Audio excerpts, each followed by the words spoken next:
Hello. Hello. Hi. I am joined by Tori is here instead of Lisa. Lisa was supposed to be here, but she's not feeling well. So I told her to not because she's not well. But we are going to have a Tori for the Last Hours trilogy because this is the way we make her read them or finish them. Finish them. And I've read the first two. I just haven't read Thorns yet. What is slightly disappointing about Lisa not being here is that she's the only one who's not read any of them before, so had like no thoughts already going in. Like it's sad that we don't get her reactions. Yeah. I mean, I'm gonna need notes from her. As I say, did she not like consider reading it a second time before the live show? Yeah, I don't know if she ended up doing I don't know if that. she managed to because she wasn't feeling great, but I know she was literally, she'd read it so early. She was like, I'm going to read it again. And I was like, oh, okay, wait for that.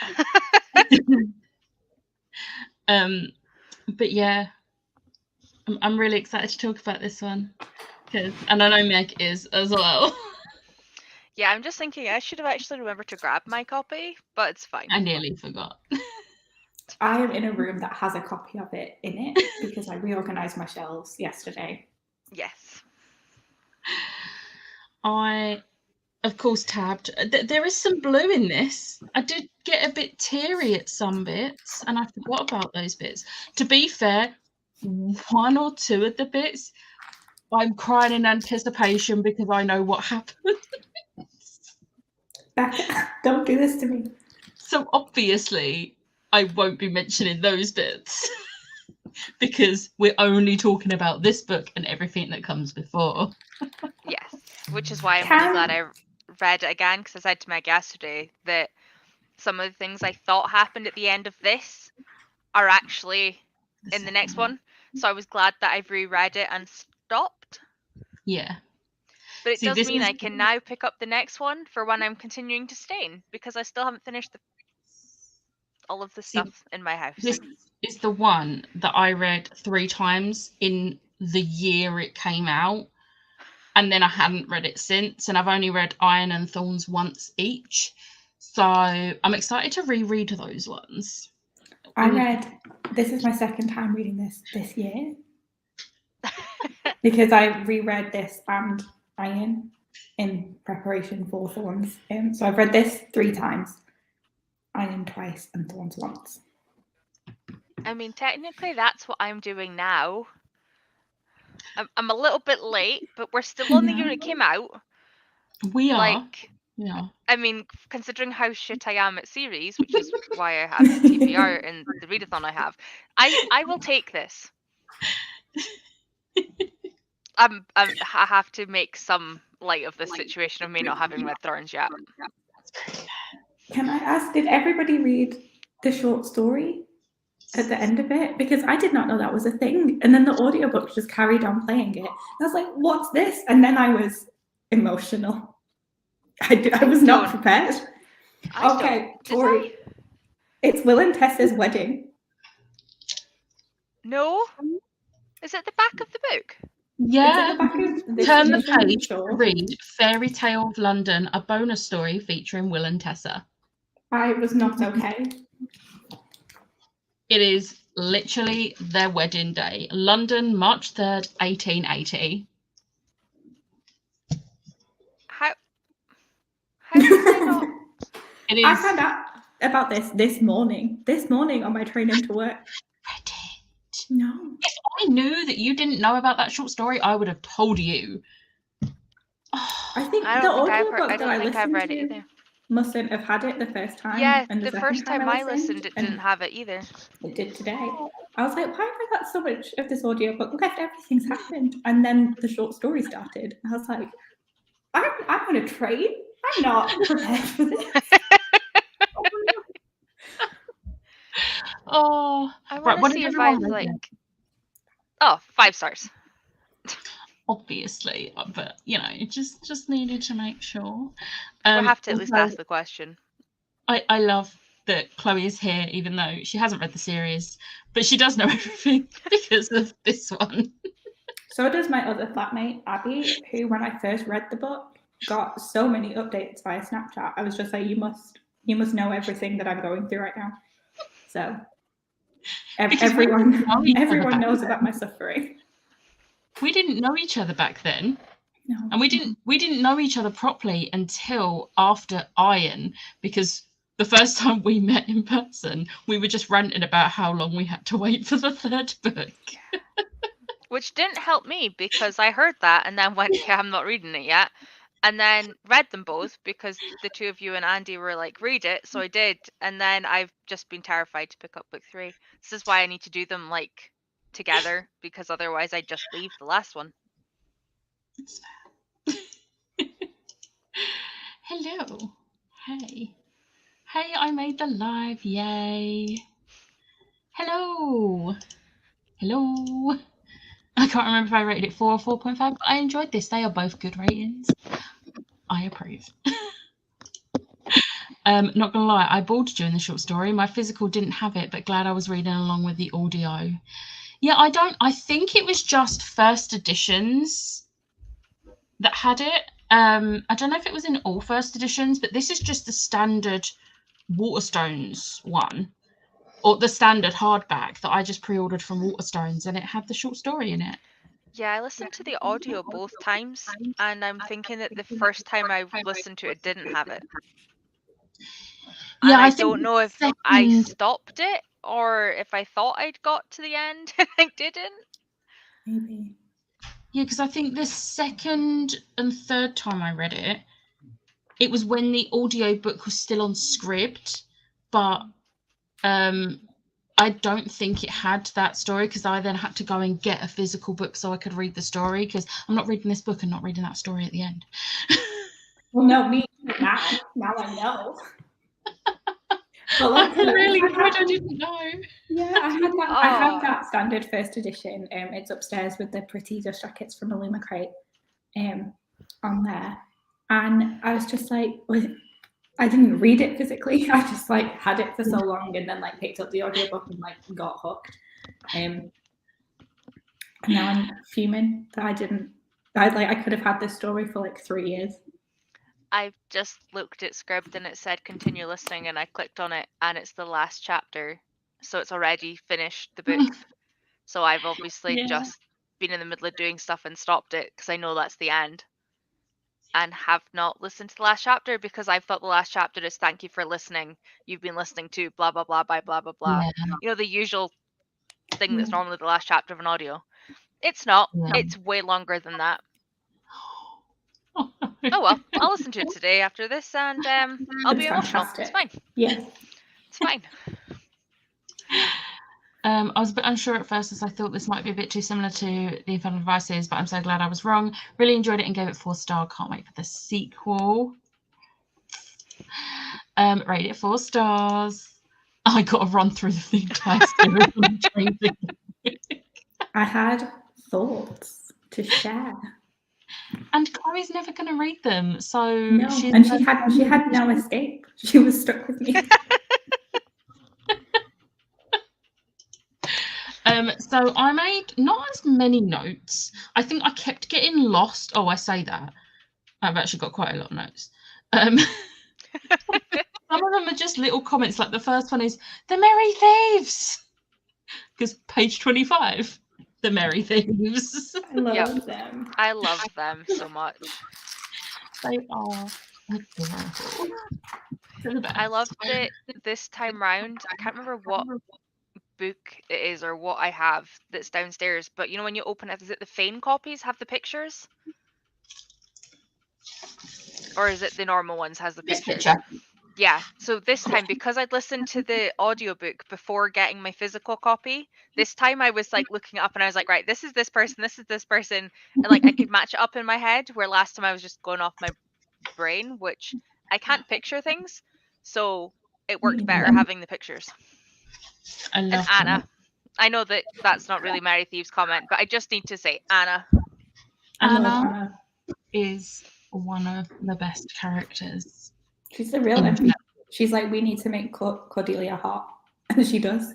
Like, these clothes aren't working. We're going to get you new clothes. Your mama means well, babe, but no. Yeah. I just love that. It was like, your mum means well, but no. This is not working for you. We need different colors. You need to be in this century, in this country, and just... No, she was very stylish, but like it just didn't look good on her. So she was like, no, you need to look hot, babe. We're gonna fix this. I just love how she was like, it's from James.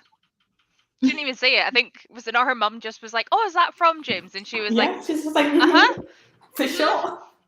Totally. Not Anna, who you think is not a from bad the known scandal, yeah. But she made a very good point that, like, even though she is scandalous, she's also a very popular Shadowhunter. So, and, you know, in with the popular Shadowhunter families. So, you know. And in with, like, the people that actually make decisions. Not just popular, actually has pool. Like, yeah. Exactly. I love Anna. I loved her more this time round than last time, even though, like, she was, like, top tier last time. But I just... She's just everything. It really benefits this book and my love of Anna, having actually read the Tales from the Shadow Market, Ghosts of the Shadow Market. Yeah. Like, going into this book without having read that, I was like, okay, we're getting a lot of Anna that I'm assuming, like, we have backstory for, and I don't know what it is. Like, what's going on here? Meg!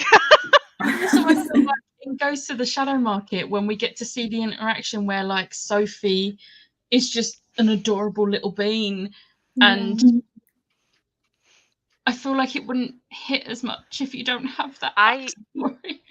Genuinely love how they did, or how Cassie did, obviously, Infernal Devices, Ghosts of the Shadow Market, to give you, like, okay, Jem has a longer story arc, which obviously you see more, but, like, it starts with, like, his generation, and, like, you see his reactions and interactions with these guys, and then this is them, like, taking on, and I'm like, oh. I like how they are still very much a part of it, because even though it is like James, Lucy, Cordelia, Matthew, you still see a lot of Will and Tessa and Sophie and Gideon and Cecily, and I'm just like, yes. No one cares about Gabriel, though. No, Gabriel. Oh yeah, I forgot about Gabriel. He's better. I do like Gabriel, but he is definitely better. He's still Gabriel. He's grown in the 20 years, and I'm glad for it, because if he was still the fucker that we'd had in the first Infernal Devices, then I may not have liked him as much. Can you imagine being married to Cecily and not improving as a person? She wouldn't allow that. I fucking love her. I know I missed the Infernal Devices live shows, but oh, that girl is just... She's great. Anna is my fave. Oh, what a badass. Oh, I love her so much. And I like how, like, she is such an important character as well. I also love how Cordelia goes around for tea and there's just a girl sobbing in the doorstep. She's like, I really hope this isn't the place. Like, and then it absolutely is. And she's like, okay, I guess I have to deal with the crying girl now. I also love that Anna just, like, opens a window and is like, oh yeah, Cordelia, come on up. Dude, get over yourself. Like, I've told you before, you need to go. Like, go. It's fine. And she makes this... Is it not? It is her that makes the scene, and then her mum rolls up in the carriage, and she's like, would you get your ass in now? And she's like, okay, mum. It's like, you're a terrible person, sir. And then Cordelia's like, did she call you sir? I just love Anna. She literally is like a beacon of light and joy, and amongst everything else that you know is about to shit hit the fan. I think one of my favourite parts of that scene, though, is when Matthew then shows up and is like, what are you doing here? And he's so rude. And Cordelia's just like, I was invited. What are you doing here? And I love that Matthew's then like, we're going out, let's go to the Hell Royale. And then she's like, yeah, no, Cordelia's coming with us. That's why she's here. And Cordelia's like, oh, okay. She leans into it, though. She leans into it. And I will say, on the subject of that, when they go back there the second time and she's wearing the dress and the whispering room scene, if anyone got the Chain of Gold box from Fairy Loot and got the tapestry, me and Meg both have it on ours. It is the scene from the whispering room, and it is my need to send me a favourite. picture because Chloe mentioned it yesterday, Meg, and I haven't seen it. It is stunning. I love it so much. But I'm just like, it's kind of a spoiler. Why would they kind of put this in the box when it's like a box for something that people might not have read at this point? Yeah. I had, because obviously I got it instantly the day it came out, but that's not the point. It was interesting this time around. I know I don't have my copy to hand because I was an idiot, but like it was interesting being able to figure out where the dress is. Like just even the cover, just look at the actual cover. Like this time being able to pick out who the person was very easily, and then like be able to pinpoint bits about what scene the dress came from. Because the first time I read it, I was like, oh yeah, okay, that's cool. And then I started reading, and obviously we find out Cordelia has red hair, and I was like, oh, it's Cordelia on the front. Cool. That's the sword. Cool. Blah blah blah. And like this time, I was like, oh no, I know more this time. And we know the sword already. We know this sword. Yeah, I'm still furious that Grace got a cover. Like, I'm still not over it. Especially since they then had the audacity to be like, oh, well, we'll do a reversible cover that's got James. Yeah, the UK don't have dust jackets. Our ones just have him on the inside. Excuse me. James deserves better than to be a end papers picture. Oh. Agreed. I'm not bitter about it. No, I am completely normal in my emotions about that. I totally am not over it, and I won't even say I am. Don't want her on my cover. I haven't even read Thorns, and I'm fuming. I mean, it's fine because I have alternate dust jackets, and she is not on my cover. To be fair, I have multiple editions. I have two. I don't even want to say who is on my cover because then like that's spoilers because it's couples from later books, and I'm like, oh, maybe. Ooh. I will be quiet. Can you message me though? Thorns. I can't remember. I won't look. I was gonna say, don't look, Tori. I loved seeing how all the characters connect to the Infernal Devices, but I did forget who was related to who. Yeah. Because Matthew and Anna are cousins. Yeah. But my brain's always like, oh, they're brother and sister. They're not. Because they are literally the same person. Yes. Yeah. If it's from book 2, I'm good. If it's from book 3, I'm not.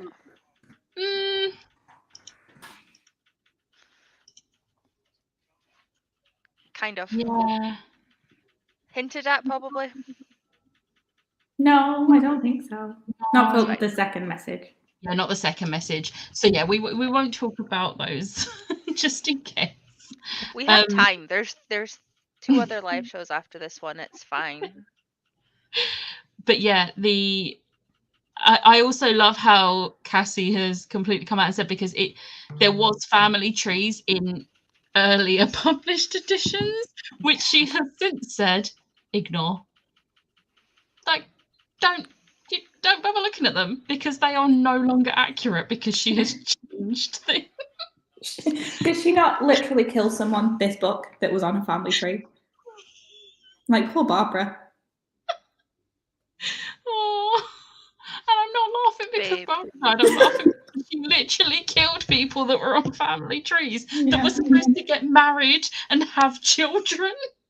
You'd think she would know, I can't fuck with this person. Like, of all the people I can mess with, I can't hurt this person. But no. I mean, Barbara did look like she was going to get better, bless her. And then she really didn't. And oh my god, I was doing dishes and I was like, I just kind of, I was like stood there and I was like, oh, I forgot about this bit. Fuck. And then she accidentally killed her almost fiance, which is also terrible.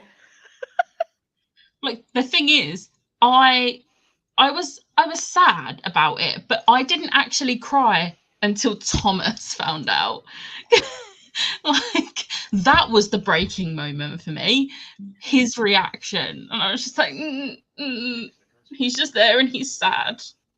Wrap him in bubble wrap, please. Lots of fuzzy blankets. Like, protect him at all costs. Yes. How old are James and Cordelia meant to be? I think Cordelia's 16 and James is 17? Is Cordelia Well, they not can't 17? be 18 yet because they're not old enough to do proper adult patrols. Thomas is 18. Yeah. I think Cordelia is 17. Did they not mention that at the beginning?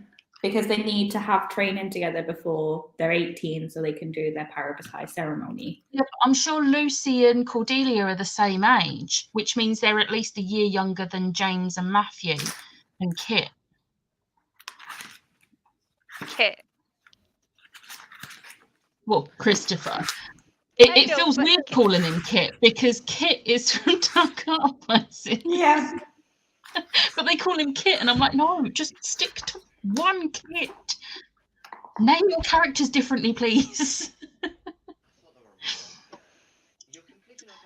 Cecily is the best. Yes. Anna buying Cordelia the dresses. That scene.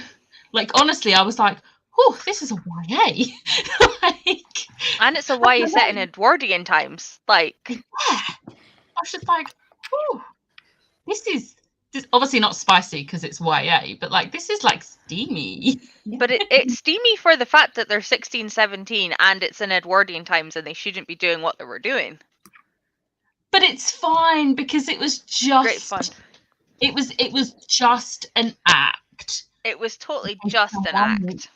My favourite comparison is when James kisses Grace when he's got the bracelet back on, or the bracelet as I like to call it, and then he's like, oh well, she's not ruffled or like mussed at all, and like I didn't feel its overwhelming sense of like passion and urgency. So he's like, so I guess this means it's love, and I was just like attracted to Cordelia, and like that's all over now and it's fine. And I'm like, babe, stop trying to rationalize this. That's so stupid. Like, you sir are an idiot. You are literally your father's son. Literally a moron. There is no doubt whatsoever he is Will Herringdale's child. Nope. And Lucy is definitely Tessa's daughter. Yep. They definitely got characteristics from one parent. Okay, according to the Shadowhunters wiki, as of mid-1903, Cordelia is 17. I don't know where we start in the book. We start... I say there's a chapter date. Well, there is for like the before times of like Jessie in the forest, but then it just says chapter 1. But then we know that Jessie in the forest is... Lucy was 10 years old in 1897. So it's about 1903. So 17?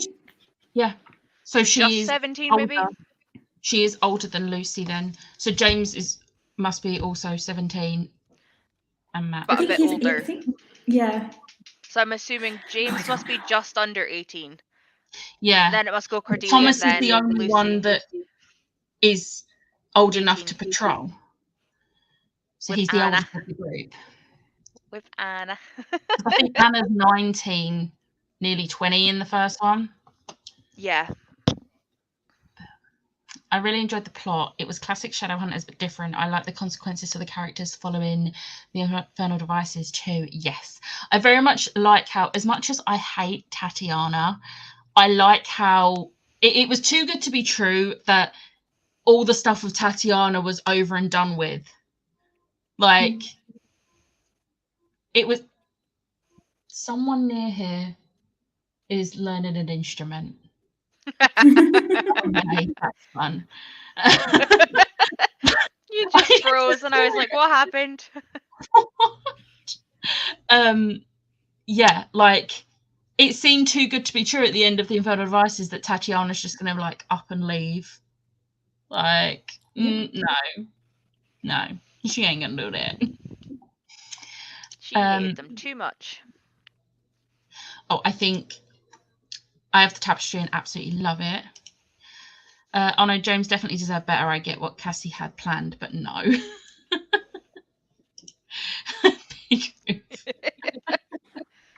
Cassie ruining the family tree she made. Yeah. By the way, I feel Cordelia and James are enchanted by Taylor Swift, and Alistair and Charles are I knew you were trouble. I love that. Alistair and Charles I dislike Charles immensely. Oh, so much. Just like, how can he be related to Matthew and just be so terrible? How can he be related to Charlotte and Henry? This is true. Well, his middle name is Buford, so he was set up for failure. Imagine how much worse he would be if Henry had got his own way and the first name was Buford. Buford Charles. Oh God. I think the Edwardian setting made it even steamier. That is a fair point. Yeah. I was standing in a TK Maxx queue reading that scene and so we need to have words. Jessie technically has to be the oldest because she was pregnant when her husband and dad died long before Charlotte found out about her pregnancy. Yeah, so I think Jessie's technically 22, 23. If I remember right. I'm sure Charles is 21. So, yeah, Jessie must be like 22 because Charlotte was pregnant when Jessie was almost born. I don't know, but they're in their early 20s. But yeah, Jessie's the oldest. But he's also like not. Yeah. He's also like, what, 16? Yeah. 60. Yep. Just kind of frozen. You know, that just thereabouts. He's not had any more lived experience since he was 16. He's just had nighttime experience, and then it goes away when the sun That comes. makes it sound so much more sordid than it is. It does. But it's true. He needs darkness. This isn't helping anything. I'm going to shut up now. Horribly wise. Thank you for doing the legwork for me so I don't get spoiled. If ever any of you have any questions and you don't want to get spoiled, feel free to ask me and I will either tell you, or if I can't remember, I will Google it for you because I cannot be spoiled for anything. Neither can Meg, so Meg's good. But I am happy to do the legwork so that you don't get spoiled. Because I have been spoiled that way. Yeah, I was about to say I'm completely up to date, but I've not, because I've not read the mysteries or the secrets of Black Swan Manor or whatever that is. Yeah, I haven't either. Like, I need a physical book because it's so hard to find the beginning on the Tumblr. Yeah, that's a nightmare. And then if you click read more, you then have to scroll up again once you finish reading it. Like, I'm just like, no. Just put it somewhere chronologically, please. Yeah. Does Reddit not have it? Reddit's normally better for being chronological. I don't know. Someone would have to like have uploaded it separately, which they probably have, but I don't know how to go about looking for it. Yeah, because that's where I found. I am gonna look one of the other ones. If I can find it, I will put it in the Discord and the Twitter so that everyone can read it once you're up to date. Not yet. Loved all the references to Benedict Lightworm. It's never not going to be funny. I also love that when James is like in Cyrenworth, Cordelia's like, we have this book called Demons, Demons, Demons, if you want to read that. And he's like, my dad loves that book. Oh, I also just love the like offhand way they're just like, oh yeah, Granda, was it not Granda Worm they called, or Granda, like they were just like, oh yeah, before he turned into a worm, or like just random comments here, there, and everyone. I was like, this is really funny. And then you just on the like flip of that, you get Tatiana still being absolutely like rabid over the fact that this happened. I'm like, the bugger did it to himself. Like he literally dealt with and did things he shouldn't have done with people he shouldn't have done it with. He found out the consequences of his actions and then killed Tatiana's husband. But yeah, no, it's the Herondale's fault. Totally. Babe really needed therapy. She needed to figure out where this paranoia and displacement was coming from. Worst part was, though, if she'd done that at this point in time, she'd have just ended up in a mental asylum. Like, she wouldn't have had any actual help. Like, but not that it, I mean, it might have made the Herondales a bit safer, but it wouldn't have helped her. I don't know. I feel like her brothers would have tried to get her, like, actual help. Yeah. Yeah. Especially Gideon. because Gideon felt very like, oh my god, what's the word? At fault for what happened because he wasn't there. Yeah. But it's not his fault. It's not his fault. I feel like there would have been better magical aid than like mundane help at that point in time. You know, haven't read any of this series, but I love these notes you do on them. I mean, you absolutely should read the series, though. You should. I am sorry for any spoilers you get. I hope you don't care about spoilers if you ever do decide to read this. For Lucy's sake, haven't read book 3 yet. I'll go with 16. I'm sure she turns 16 during this trilogy. Does she not turn 17? Maybe. It doesn't really matter. They're all between the ages of like 15 and 23, I'd say, is like the broad strokes of it. Yeah. And we don't really care about Charles, so it doesn't matter how old he is. I might have gotten spoiled on Cass's Insta. I scrolled away, but not quick enough. I don't know if it's book 2 or 3. Oh, no. I am pretty sure I know what spoiler you saw because I saw it and I was like, whoa, you haven't even hidden the thing.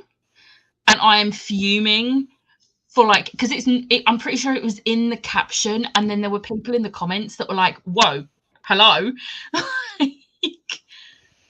I'm so angry for everyone that's been spoiled by it. 2 or 3? I don't want to say because if it is the same, I'm not going to know if it's the same spoiler because I think there's been more than one thing. The thing I saw is a book 3 thing. Okay. I have not been near Cassie's and so I will stay away. Stay away. Finish. If you have not finished this series, stay away. It's too late for Rachel. Bless you, Rachel, but thank you for the warning, babe. Yeah, I'm just like, oh, I'm so annoyed of like all the people that have been spoiled by it. It sucks. I loved all the duck references. There's always duck references, and I love it so much. Did I write one of them down? I can't remember if I wrote one of them down. Oh, page 200. James bitten by a duck when he was a kid. Explains what's why he's with the duck references? How have I missed this? There's loads of duck references because Will hates ducks. Yeah. And so does James, but it mentions that James was bitten by a duck when he was a kid. It's great. I'll never tire of duck and lightworm references in these books. We knew Benedict loved demons, but I never saw it coming that he would have left a massive demon that reproduced when killed, right? That I did not see coming. Obviously, this time I did. I'd forgotten. Can we talk about though how like everyone was like, oh well, James just used the Shadow Realm to go see Grace, and it was like, no, he saw Cordelia. It was like, I'm gonna go there. Cordelia was literally the light in his life. Mm-hmm. Or the light in the shadow. Room. Yeah, he had no feelings for her at all. They're going to be super great platonic spouses. Oh, like I wanted to be so happy at that. Like, will you marry me? And it's like, oh, but you don't mean it right now. She was like, but you don't love me. And he's just like, no. Like, dude. Just lie to her. Tell her you do. Stop lying to yourself. Like, I have never seen a fictional character more in love with someone and not realised it. Like, at least Will was self-aware. Yeah. Authors seem to be spoiling their own books a lot recently. Raven Kennedy does it too. I just don't get why authors do it. Like, if you're going to talk spoilers, put spoiler warnings on. And don't put the spoiler in the caption. Like, not everyone can read your books the moment they come out. No, in reference to... Oh, yeah. So for Lucy's sake, I'll go with 16 in reference to Jessie being 16. Yeah. Can we talk about that damn bracelet? I hate that. I have to call it a bracelet now. I can't call it anything else. It's literally when she's like, oh, I need you to like go and get this because she won't let me have it. And then he gets it and she's like, oh, oh, how silly of me. Like, if she sees me with it, I'm like, I hate you. Like, so much. I like didn't realize how intensely the bracelet would be like connected at that point, but I was still like, you're an idiot. Like, what the fuck are you doing? Like, there was no way that he needed to like do that for you. And then as it like transpires how like she has a hold on him because of the bracelet. Like, I don't know what the words would be. My brain's all over the place. But I was literally like, just rip it off. Just break the chain. I don't care. I fully, one of my notes, page 160, I don't even remember at what point this bit is, but it's just, Grace is so manipulative, I hate her. And I'm pretty sure that happens again. Oh, 255, Grace trying to give James an ultimatum, bitch. Literally, that is my notes. I hate her.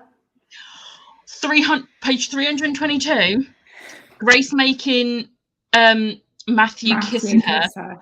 What is consent? Grace making Matthew kiss her after straight up telling Matthew she does not care about James. And then blackmailing him into being like, well, you can't tell James because then like I'll have to tell him that you kissed me. I'm like, I hate you. And then she goes and gets like betrothed to Charles.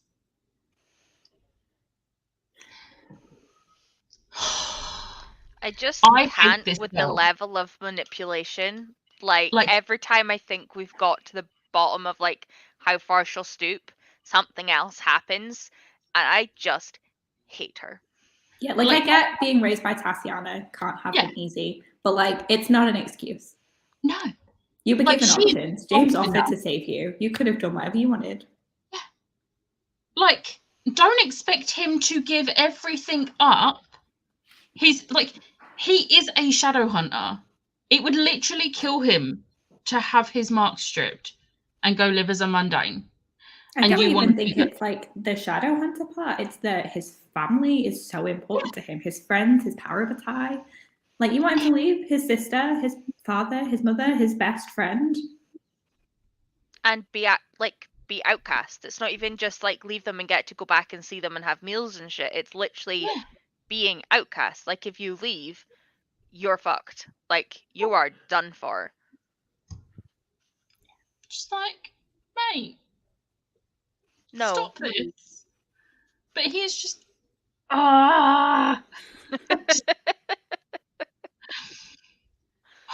But I can't remember who says it. I think it might have been Cordelia. Page 354. I need to check because I really liked this bit because I was like, yes, you are correct. Yeah, Cordelia says it.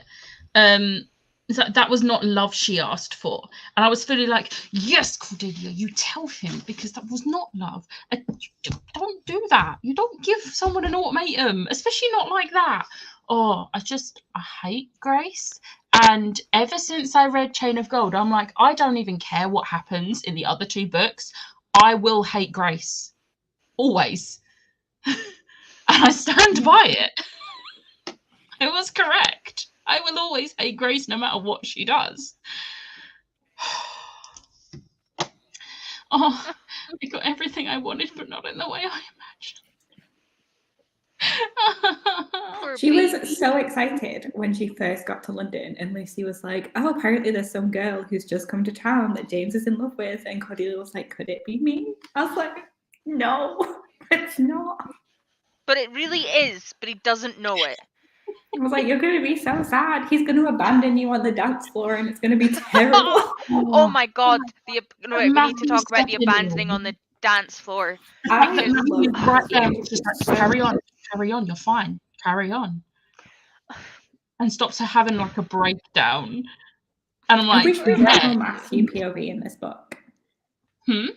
I wish we had more of Matthew's POV because like he's so self-aware of his feelings for Cordelia in this book, but we only get it from other people's perspectives. And I'm like, I want to know what Matthew is thinking and feeling, as he knows that Cordelia is in love with his parabatai and that he is not in love with her. As we say, because that whole conversation was from Anna's POV, talking to Matthew as we were watching them dance. Yeah. And then Magnus, yeah. But just the bit on the dance floor is heartbreaking. Not only because as anyone on a dance floor you don't want to be abandoned, like that is horrific now, especially as a teenager. Like if that had happened to me at school, like I'd have been like it was her introduction to that social circle. Like like it's just horrendous. But also adding in the whole like Georgian time period where you had to be asked to dance but you weren't allowed to say no, and you weren't supposed to dance with the same person constantly. And obviously it'll have changed slightly with it not being like our society and it being like magical or whatever, but like in general they said it in the book, you have to wait to be asked and like you're not allowed to say no. And I was just like, my heart broke. I was like it would have been totally different if he'd finished that, even if he'd like faltered, continued till the end of the song and then walked over to Grace, fine, I wouldn't have liked it still, but it would have been the thing to do. Like, also the fact that he very much knows her family's going through stuff, which is the reason they're in London, and he just does that to her when people are already talking about her because she's like new and different. And it's just like, dude, Cordelia is right there in front of you. Daisy is right there in front of you. No. And the nickname. And when the flashback where he's ill and she's reading to him. And I hate that he forgot it. And she brought the book so they could read it together again. Oh, disgusting.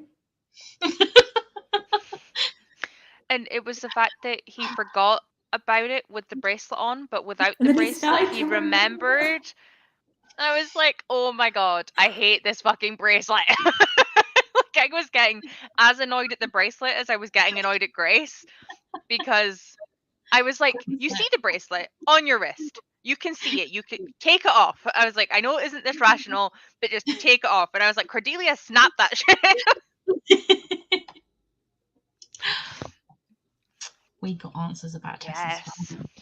Yes, we did. See, this is why I'm really sad that Lisa couldn't make it, because in the last live show, she had all these theories about things, and I just want her to... Can you remember what her theories were? No, so it was like she was saying about how because obviously the eldest curses, we know that Magnus is one and Tessa is one. And she's like, would we have met? Have we met any other eldest curses yet? Are we going to meet any in the last hours? And I was like, I don't know. Are we? I'm just like, I just wanted to read it because, like, obviously we now know. I mean, we already knew that like Tessa's dad was going to be someone important, and now we know how important. So it's like now it's sort of solidifying just how important. I'm like, I always figured that it was, or he, like, dad was someone important because Tessa had managed to have kids. Like, even just knowing from, like, them having more kids, from, like, appearing later, you know what I mean?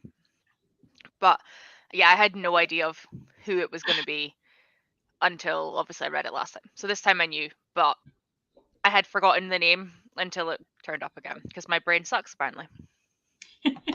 There's just so many like bee demons that I was just like, wait. They said the name Belphegor, and I was like, okay, he's important, but he's not the main one, right? I was like, there's something about him, but it's not that they're not related. And I was like, and then they said Belial, and I was like, yeah, okay. That one. I did the same. No sense. I was like, I don't think it's that one. Every time a new thing came up, I was like, no, not that one. And then, no, that's just a demon.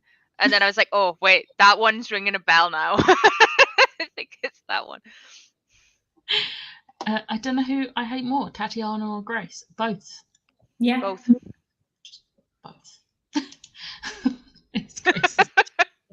Childhood trauma, but it's not an excuse. Red flags galore. I was screaming, someone break that damn bracelet. Why can no one else see how off his feelings are? I swear Grace is worse than Tatiana. Thing is, Matthew sees the change in him.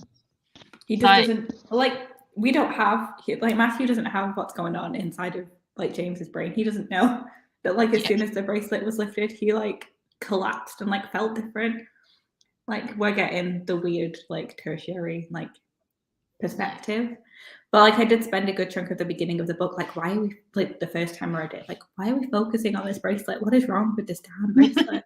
I'm so frustrated about what is going on. Nothing is making sense. And then as we got towards the end, I was like, this fucking bracelet needs to no longer exist. Yep. But also, I feel like Matthew is drunk for most of this book. So also, my poor baby boy. He's been through some stuff, which is why it's important to read Ghosts of the Shadow Market before, isn't it, Meg? I had absolutely no idea why Matthew was a mess. I was just like, I guess we're gonna find out later. And then they made like the reference to how Charlotte had lost a baby, and I was like, oh, that's sad, and moved straight on. The first time I read it, I was like, oh, okay. Now you have the backstory. And then it also makes so much more sense why like Matthew just hates Alistair. Because it was fresh off the back of Alistair being terrible. Yeah. I do like that we get Alistair's POV though of him having that conversation with Cordelia where he's like, I chose to be the bully because it was like the better of the two options that I had, and like I can't like move away from that now. Like it is what it is. Like, can we also appreciate how you see the flashback of when Thomas and Alistair are in Paris, and like Alistair has a friend, and then he says about, oh, I'm gonna get a tattoo, and then when they're on the bridge and Thomas says about, oh, I got the tattoo, and Lucy's like, I want to see, and he's like, no, and Alistair's like, I want to see, and he's like, okay.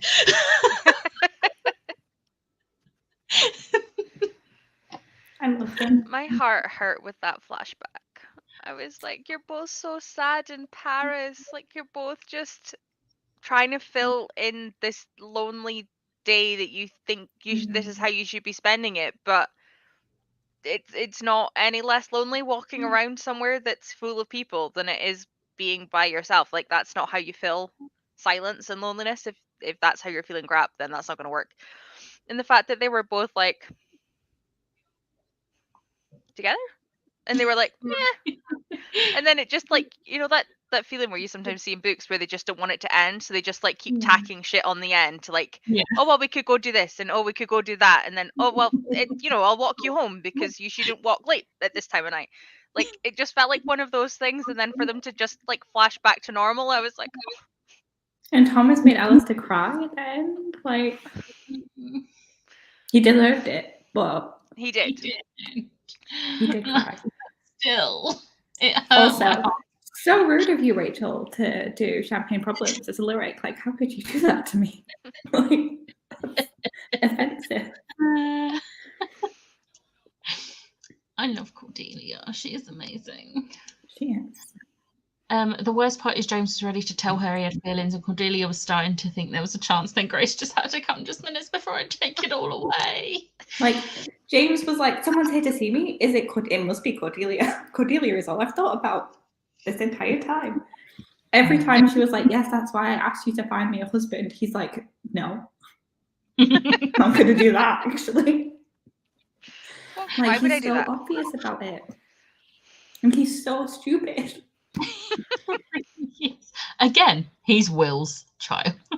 And then he goes and fucking meets Grace with nobody else there to chaperone and gets that fucking bracelet on his fucking wrist again. He is stupid. There isn't very many characters in Cassie's books that genuinely make me this angry constantly, but Grace is one of them. I'm so glad you think that, because honestly, the amount of people over these 3 books that I have seen being like, oh, she's not as bad as everyone. Yes, she is. Yes, she is.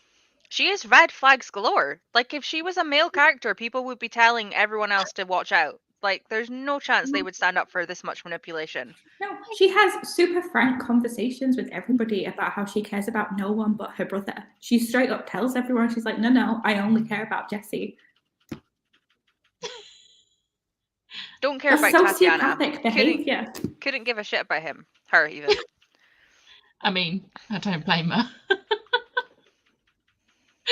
I want to give Matthew a hug too. Yeah, same. Yeah. Matthew deserves hugs.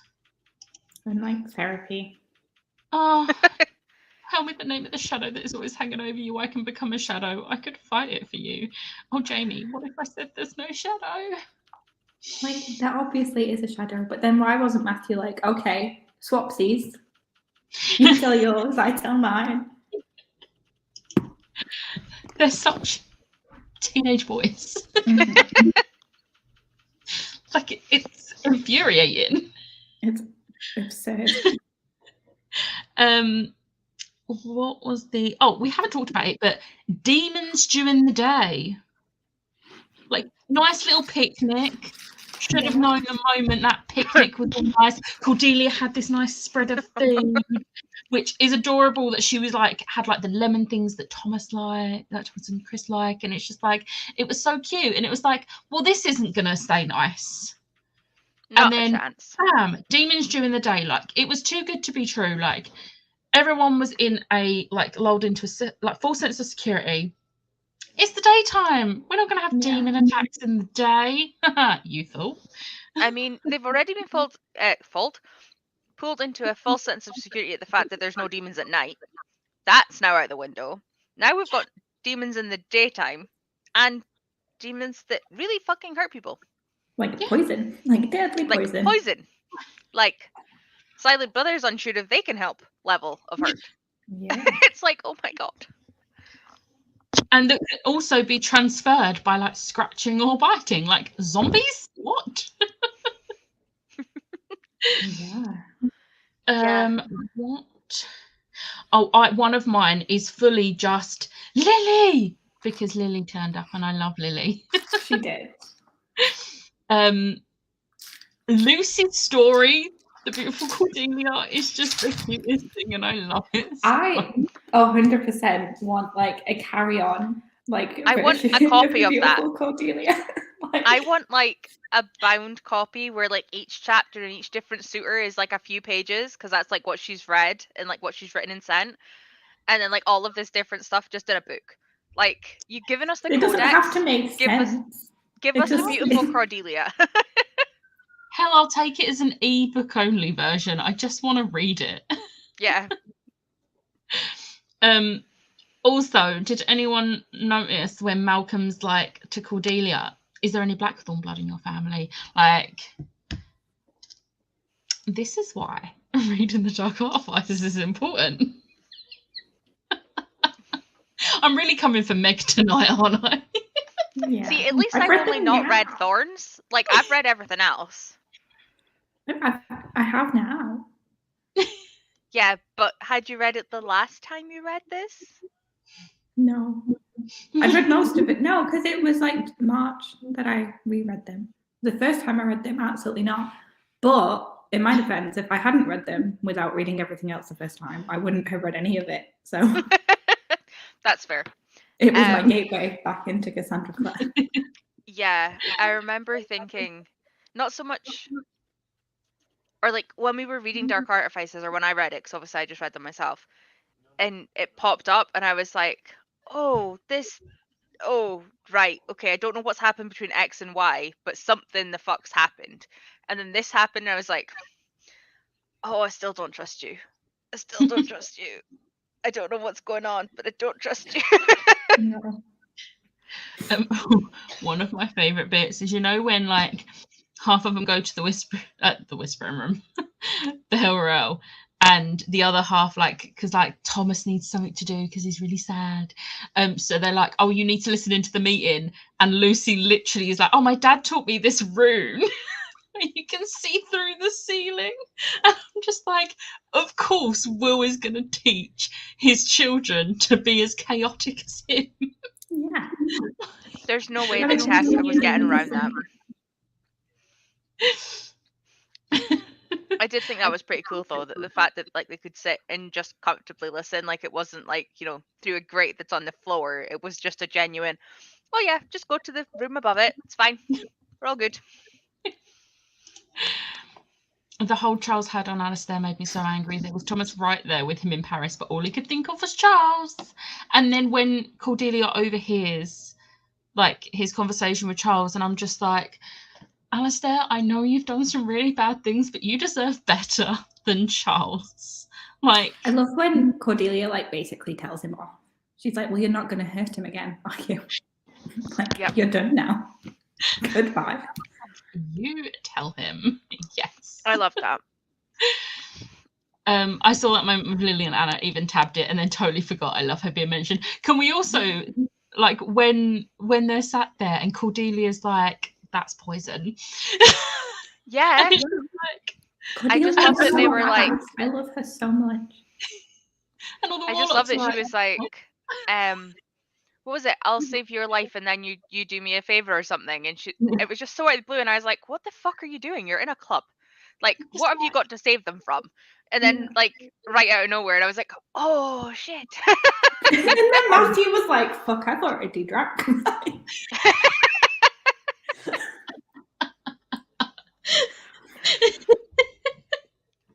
Oh, I love them all so much. I feel like we should talk about the ghosts saving Cordelia. Yeah. And apparently Lucy can do this little thing that she didn't know she could do, where she can command the dead. Like, at least she knows what her power is now. Not just to talk to the dead, not just see the dead like Herondales can. Command. Fully tell them what to do. Although it broke me when she's literally, Jesse, take me there now. And he's like, don't do this. But he has to. And I'm just like, oh, like, yeah, that hurts. Oh, Jesse giving up his last breath for James. And then becoming like incorporeal. Oh, like, he's a good boy, really. I feel like he gets such a bad rap just for being like Tatiana's son, but he's good. Oh, he's the best. He is. Just doing his best.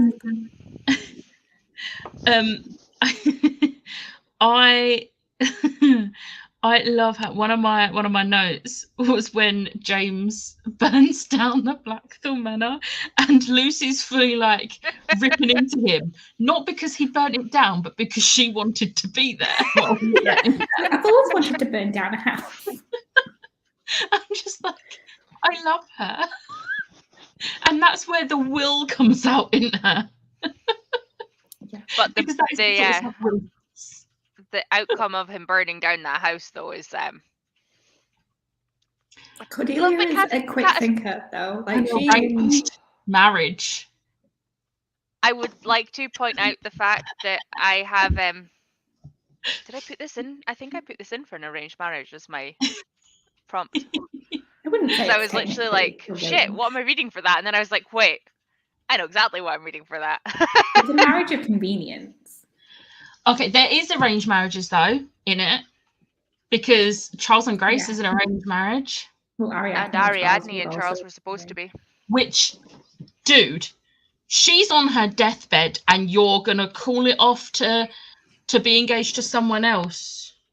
And like, not even just on her deathbed, like unconscious. Like, you can be on your deathbed and like vaguely having a chat. She was out cold. There was no way she was going to know anything about that. Like, nope. Like, I get the whole, what was the term? Like, being a beard or something, like where you would marry a guy and you were both like, he was gay and you were lesbian or whatever. Like, I get that used to be a thing that had to happen. But it kills me at the fact that one of them loves the person that, like, oh, Charles just needs to die. Well, little bit hard. Like the rest of his family, we're okay with saying that Grace needs to die, but not with Charles. I didn't say she needed to die. I said she needed to suffer. There is a difference. Becca's like, no, we can have dying on this table. Yeah. Charles just doesn't deserve happiness ever. No. I want him to be unhappy forever. He definitely doesn't deserve a political career. He really doesn't. He's so bad at it. I'm like, my dude, all you care about is politics, and every time you open your mouth, you cause problems. Like, just get better. And like the fact that he's literally Charlotte's child. How can he be this bad at everything? It's like, I don't understand. How about I save your lives? Whips out Cortana. Honestly, I love that. This should be her name. Cordelia the Badass. Agreed. Not gonna lie, I can't wait for book 2 with these tropes to look forward to in amongst the heartache. Oh, as long as I see readers, it's not our first rodeo. No. But at least the 3rd book is out.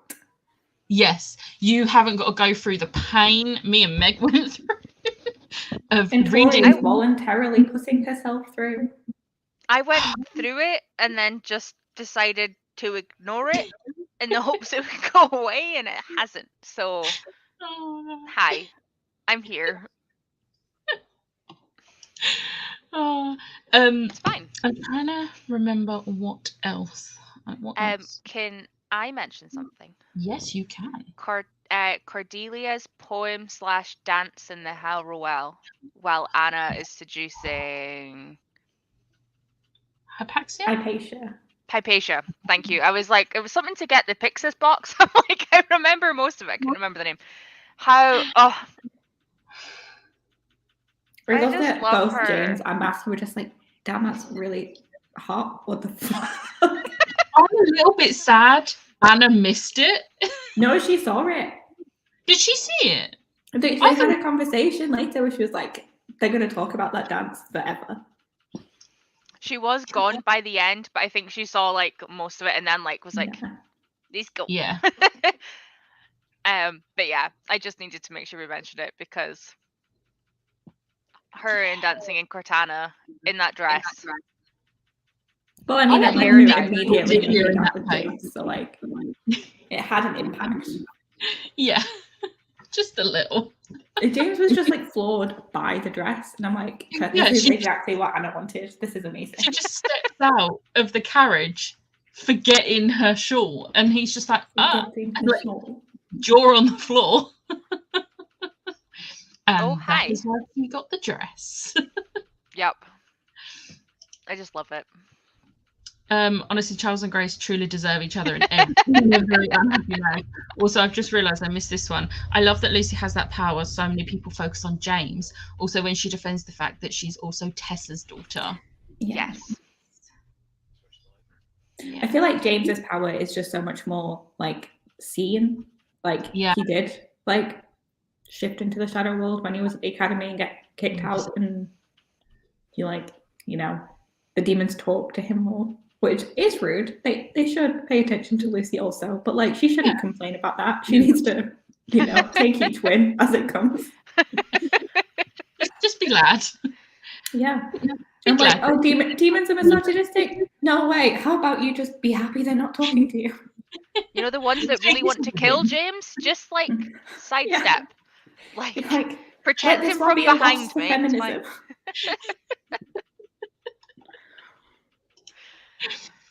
I cannot wait for you all the people that haven't read it yet. I'm really excited for you to read book 2. I'm excited to reread book 2. Like, I have like one specific thing that I rant about in book 2, which Meg knows.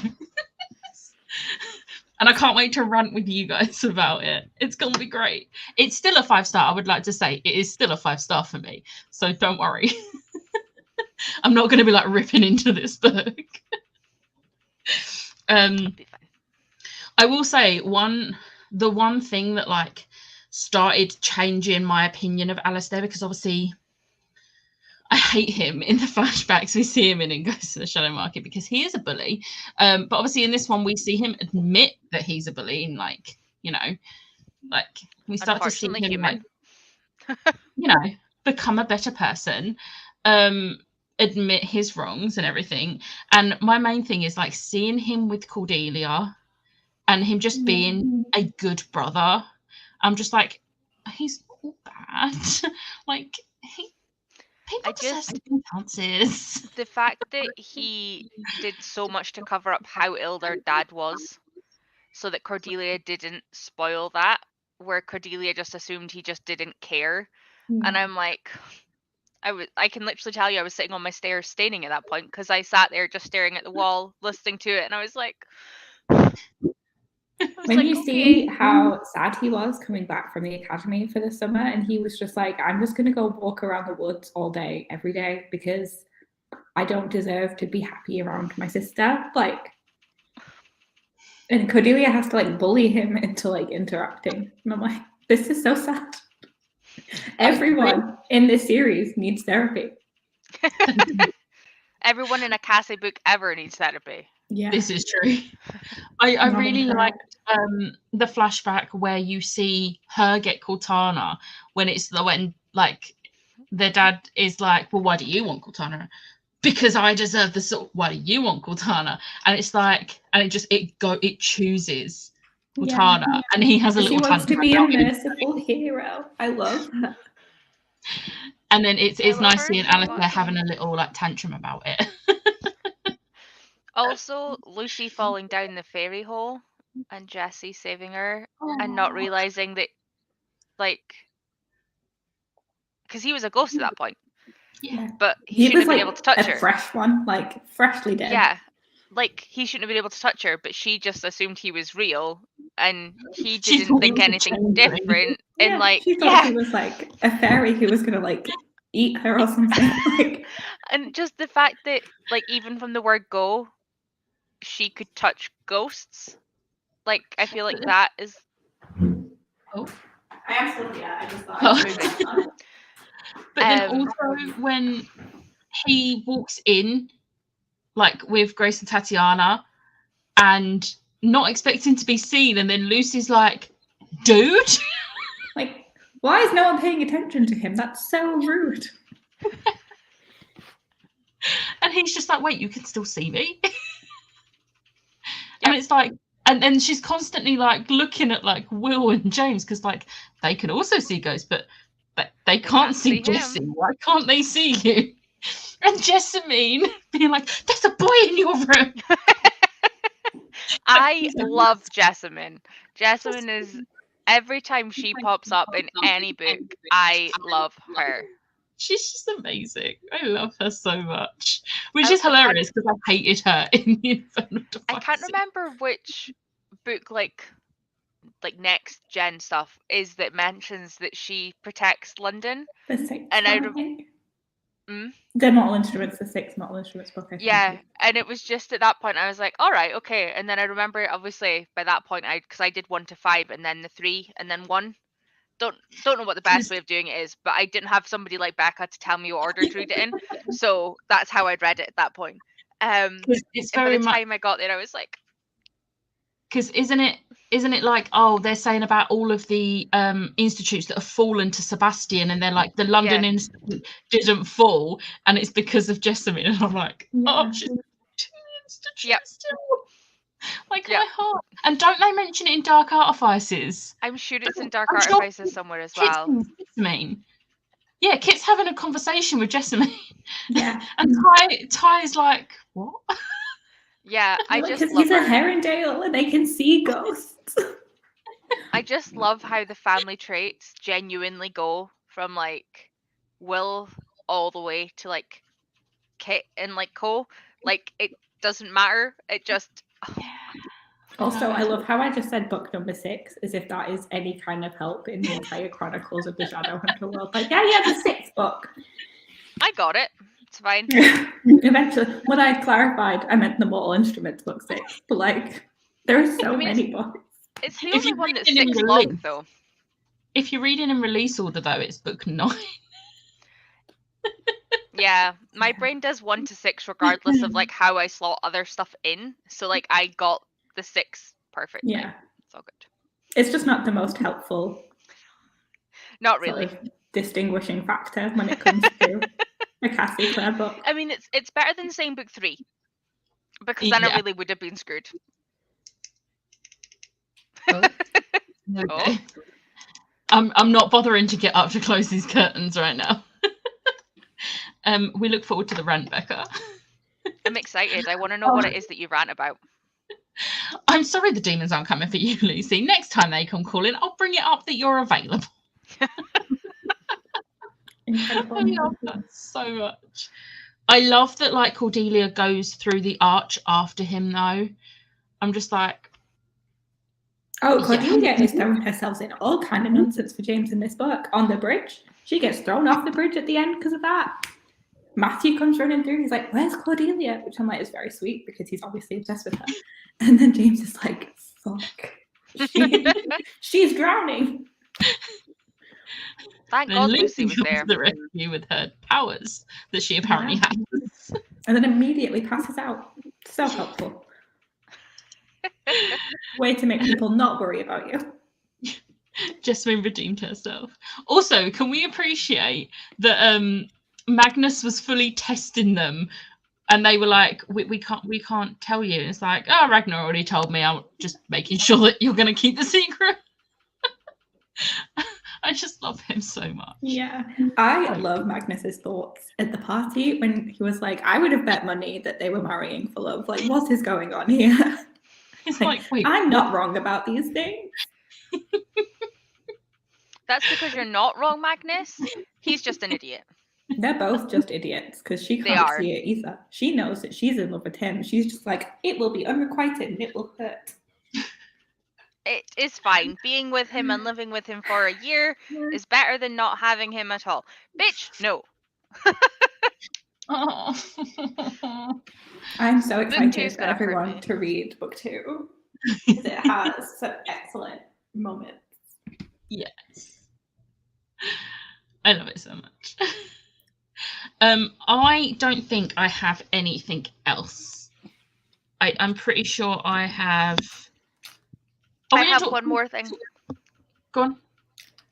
Christopher making his potion even though he got hurt and still managed to save everything. Because he is Henry's son. I love Christopher. But I Thomas also... this. It's like you were literally there with him. And he's like, but I can't do this. It's like, no, you can. And he did. Can. Because he's Thomas. And Alistair helped. Alistair helped. That whole, like, the three of them, like, saving everyone is just like... And then he dyed his hair. He was like, he dyed it back. He dyed it back normal. I can be a good person, actually. I'm going to go back to, like, being myself. There's so many things in this book that just make me emotional. Like, it's not even like crying emotional. It's just like ridiculously happy because shit happens and now they suddenly get like a few minutes where they can be happy and then shit will hit the fan again. It's just, I am just unwell. I am just not okay any of the time when thinking about these books.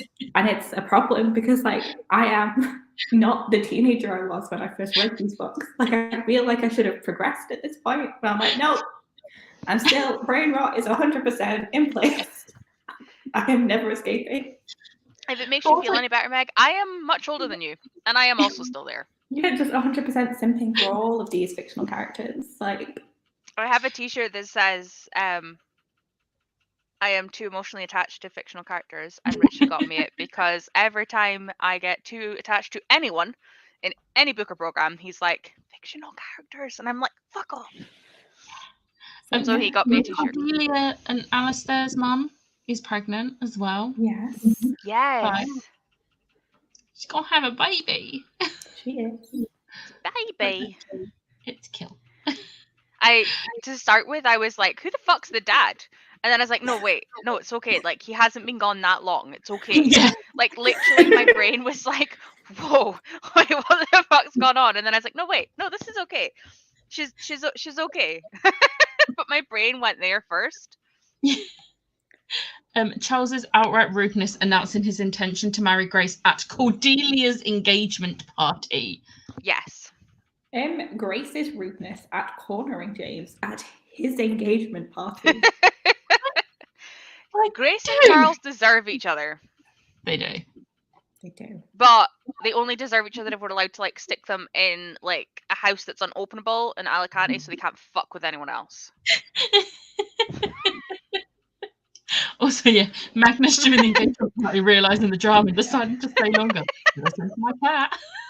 Truly incredible. Like, yes, that is peak like queer energy from him. Just like, I sense drama. There is more here. There is more here. I think I need to stay in London for a while. I need the cat. To be fair, I appreciate Need the Cat because that would also be me. But like, it was great. Ship them off to Thule. That is so evil. I love it. Yes. Send them to Thule. Yep. I appreciate like Rachel. She gets me. Magnus and Ragnar are just the best. Also, Ragnar when he sees Kit and he's like, "Oh, it's you." You know, last time we saw Kit was blowing up part of the. Ragnar also being like, yes, I'm like the foremost expert on like interdimensional like magic. Like, this is known. And I'm like, okay, I didn't know that was known when I first read this book because I hadn't read the Elder's Curses, in which this was a major plot point. I'm like, this is not common fact. What are you talking about? Now I feel like I need to start at the start again and work all the way through, but it took me so long to do it that I'm not. I'm just not. But like, I haven't reread The Infernal Devices in a long time though, and every time I think about like this series, I'm like, I should do that. But it makes me sad because every time I think about Jem and Will, I like get sad. This is fair. This is very fair. Yeah, I think I started my read in like 2019 December, and then I did the first. I didn't do 6 actually. I did 1 to 5 and 1 to 3, and then stopped because the pandemic happened. So then I had a bit of not reading, and then I literally picked up the rest as I got them and like continued to read them up until Thorns. I'll call myself out before you two do. I only have one more note. Anna and Ariadne. That's all. I had no context for them the first time around though, which was so funny because I was just like, why does she care so much? I'm like, what do you mean you're gonna win her back? Back from what? Who are you? This is why I am aware I've probably been with this I think I need to reread some of Ghosts of the Shadow Market. I'm not going to lie, because I don't remember all of, like, I remember some of it and it was vaguely there. Like, I can remember something about Ariadne and Anna, but I can't remember all of it. So I think before I read Thorns, I'm going to read the part of Jem's book that is just for these guys, and it'll only take me off. Well, that's what I did. But like, I really should have done it before I read the first one. But this is why I'm so annoying with reminding everyone, even if you're not following along with the read along, just if you're reading them, please read them in release order. There is a reason for release order. Cassie Clare specifically makes such a difference if you read them in release order. And like even with other authors, even if I don't know if they're connected, I will read in release order, because if there's a reason they're released in like a certain order, it's going to become clear. But no harm is going to come to you if there's no reason for the release order, because it's not going to matter. Other than having to wait longer for a book, but yeah, in general.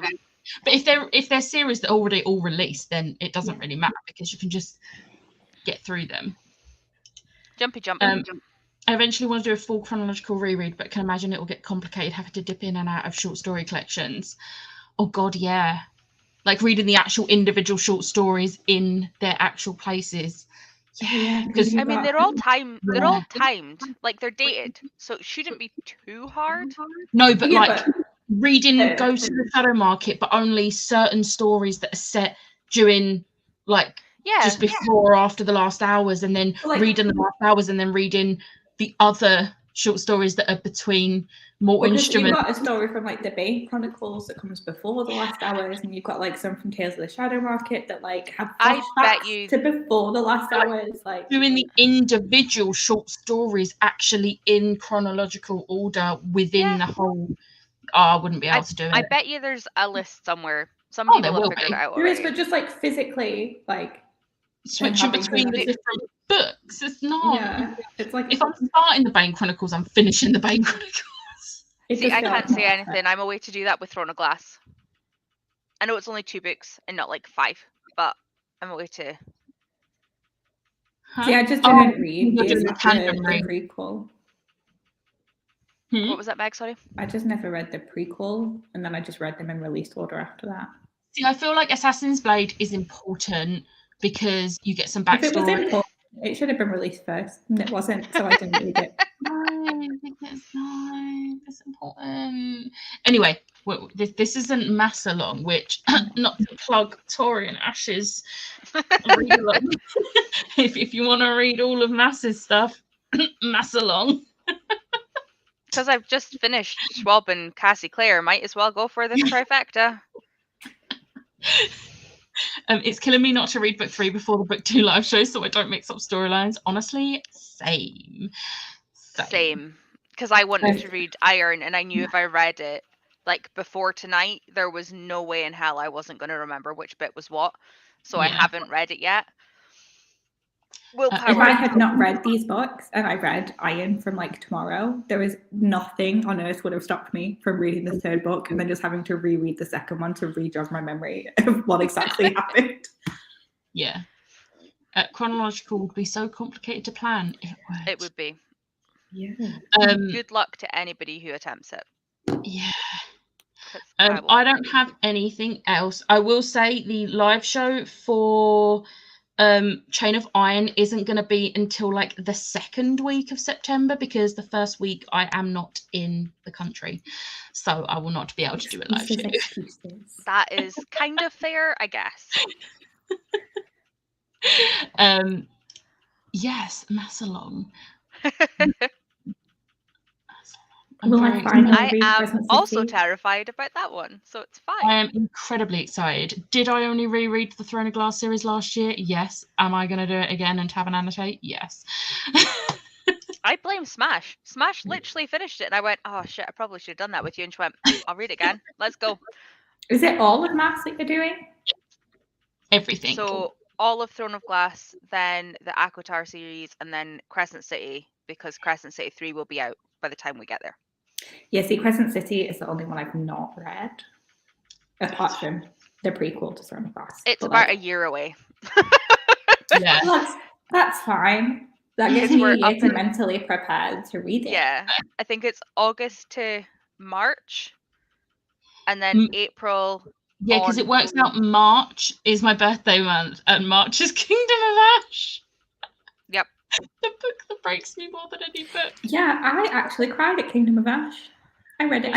I got it the day it came out, and I stayed up until 3 a.m. to read it, and I was sat there just sad. But yeah, anyway, we're still live. So yeah. I will not relevant. We'll figure out a date and I will let everyone know, but it will not be the 1st week of September. So you get a bit of extra time because we're in the 2nd week of August. To sit with the ending of the 2nd book. Yeah. More time to not read the 3rd one. But thank you everyone for joining and we'll see you next time. Bye. Bye.